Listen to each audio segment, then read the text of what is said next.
Assalamualaikum warahmatullahi wabarakatuh. Halo semuanya, nama saya Mirada Dewi dari Fakultas Teknologi Informasi Mata Kuliah Agama. Nah, di sini kita akan membahas tentang tauhid. Apa itu pengertian tauhid?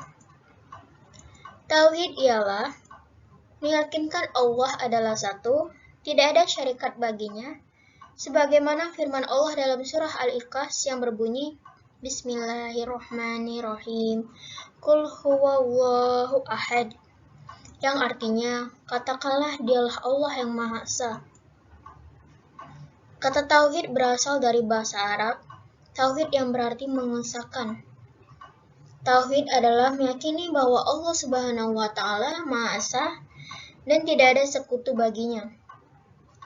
Kesaksian ini dirumuskan dalam kalimat syahadat, La ilaha illallah, tidak ada Tuhan selain Allah. Kata tauhid adalah bentuk masdar atau infinitif dari kata kerja masa lampau. Wahda ada yang merupakan derivasi kata wahda yang berarti keesaan, kesatuan, dan persatuan. Manusia diciptakan hanya untuk beribadah kepada Allah semata. Pertanyaannya itu adalah, ibadah yang bagaimanakah yang harus dilaksanakan oleh manusia untuk mengabdi kepada Allah? Tentunya bukanlah ibadah dalam bentuk ritual-ritual yang telah ditentukan, seperti ibadah sholat atau haji semata, tetapi juga termasuk ibadah khair al-mahda. Artinya, seluruh aktivitas manusia dari mulai membuka mata sampai menutupnya dan seterusnya adalah ibadah. Hal inilah yang dimaksud mengesahkan Allah Ta'ala dengan ibadah. Yang kedua itu ada kedudukan dan fungsi tauhid. Dalam ajaran Islam, tauhid merupakan dasar dalam berakidah, berakhlak, beribadah, menjalankan syariat, dan melaksanakan aktivitas duniawiyat bagi seorang muslim. Tauhid memiliki kedudukan dan fungsi yang amat sentral. Artinya, tauhid merupakan esensi iman kepada Allah Subhanahu wa Ta'ala, dasar dalam berakidah. Artinya, seorang muslim hanya meyakini Allah Subhanahu wa Ta'ala sebagai Tuhan yang ahad atau esa yang telah menciptakan seluruh alam dan segala isinya, baik manusia, hewan, tumbuhan, dan segala lingkungan yang terjadi di dalamnya, termasuk perbuatan dan amalan manusia. Dia juga yang menciptakan para malaikat, kitab-kitab, para nabi dan rasul, hari akhir, qada dan qadar, sebagai dasar dalam berakhlak. Setiap muslim mendasarkan akhlaknya kepada Allah semata, baik itu akhlak kepada Allah sendiri, kedua orang tua, ataupun kepada yang lainnya. Dasar dalam beribadah dilakukan dengan niat yang ikhlas kepada Allah semata. Karena tugas manusia sebagai hamba Allah adalah hanya mengabdi kepadanya.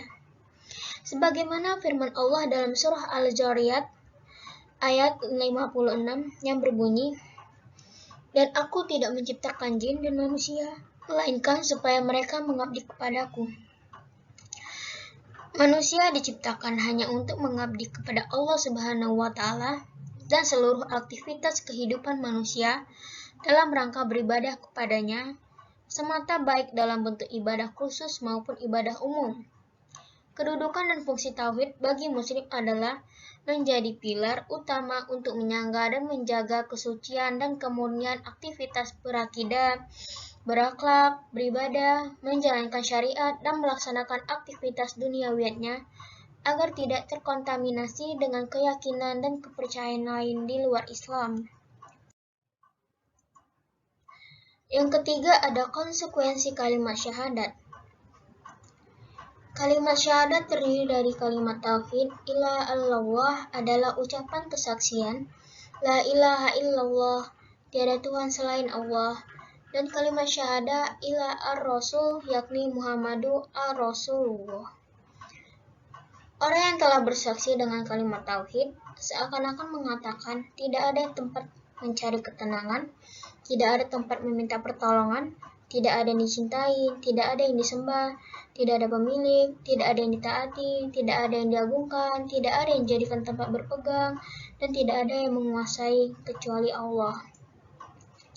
Syekh Muhammad Jamil Zainu mengemukakan bahwa makna ungkapan la ilaha illallah adalah tidak ada yang disembah dengan hak kecuali Allah.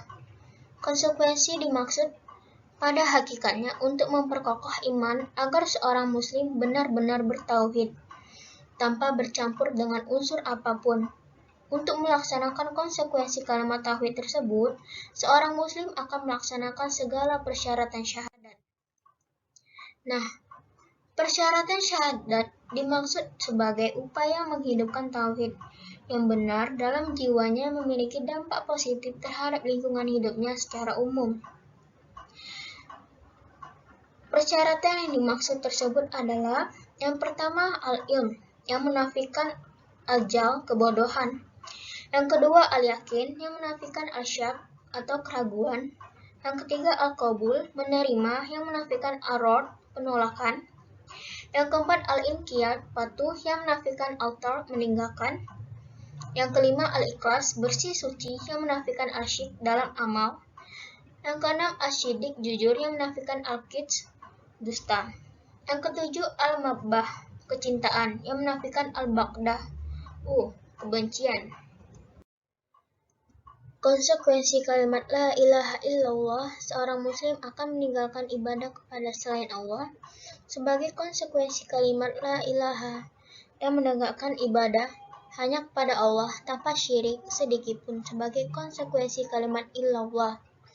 Konsekuensi lain kalimat syahadat yang tidak dapat ditawar adalah menegakkan konsekuensi Muhammad dan Rasulullah. Namun, jika menghindarkan diri dari bersyahadat, juga merupakan konsekuensi kalimat syahadat. Akan menemukan sikap dan perilaku baru yang bertentangan dengan ajaran Islam, di antaranya yang pertama syirik, yang kedua seorang enggan atau tidak mau menyatakan kafir kepada orang-orang kafir dan musyrik, yang ketiga keyakinan pada selain petunjuk Rasulullah lebih utama, yang keempat membenci sesuatu dari ajaran yang dibawa Rasulullah, yang kelima menghina dan meremehkan sesuatu dari agama dan ajaran Rasul, yang keenam mengamalkan ilmu sihir, yang ketujuh mendukung kaum kafir atau musyrik dan menolong mereka dalam memusuhi umat Islam. Yang kedelapan meyakini bahwa sebagian manusia yang mencapai tingkatan tertentu. Yang kesembilan berpaling dari agama Allah. Konsekuensi kalimat syahadat la ilaha illallah adalah teguhnya sikap seseorang untuk mencintai Allah dan membenci selain Allah. Sebagaimana yang dikemukakan oleh Syekh Abdul Al-Latif bin Abdul Al-Rahman bin Hasan dalam kitab Ar-Rasail Al-Mufidah, bahwa dasar wala adalah kecintaan dan dasar bara adalah kebencian. Adapun bara adalah membenci para musuh Allah dan tetap memerangi mereka. Semua konsekuensi di atas wajib dilaksanakan oleh setiap muslim tanpa ada tawar-menawar sedikit pun. Semua hal itu dilakukan demi mewujudkan permurnian tauhid kepada Allah Subhanahu wa taala. Dan yang terakhir itu ada tahapan tauhid. Nah, tahapan tauhid tersebut ada 3. Yang pertama, tauhid rububiyah, yaitu mengimani Allah sebagai satu-satunya Rabb yang mengatur proses pergerakan alam semesta. Yang kedua, tauhid mulkiyah, yaitu mengimani Allah sebagai satu-satunya Malik yang maha berkuasa di alam semesta ini. Yang ketiga, tauhid ilahiyah, atau mengimani Allah sebagai satu-satunya ilah, tiada Tuhan kecuali hanya Allah semata di alam semesta ini. Sementara itu, Al-Sini yang mengistilahkan tauhid dengan 3 jenis yang berbentuk.